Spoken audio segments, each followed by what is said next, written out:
Hello guys, ఈరోజు Dolo chip తిందాం అని డిసైడ్ అయ్యానండి. అందుకనే చూసారు కదా, డోలో చిప్ తిందాం రెడీ అయిపోయాను. వీడియో నా వాయిస్ రాకుండా నార్మల్ వాయిస్ వస్తుంది, చూడండి. ఓకే ఫ్రెండ్స్, ఎంతో మంది వీడియో చూశాను కానీ ఈరోజు నేనే వీడియో తీస్తాను అనుకోలేదు.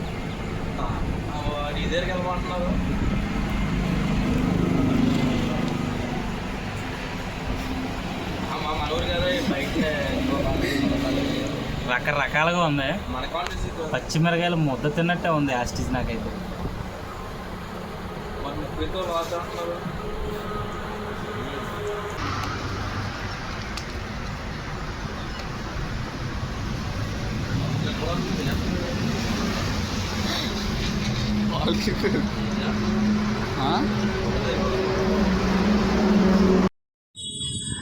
దీని ఫుల్ వీడియో లింక్ ఇంకా యూట్యూబ్లో పెడుతున్నానండి. ఎవరన్నా చూడాలనుకుంటే ఇన్స్టాల్ మీద లింక్ టచ్ చేస్తే యూట్యూబ్లోకి వెళ్ళిపోతే డైరెక్ట్గా యూట్యూబ్లో ఉంటుంది. నా ఫుల్ వీడియో చూడండి ఫ్రెండ్స్, ఇంకా చాలా బాగుంటుంది.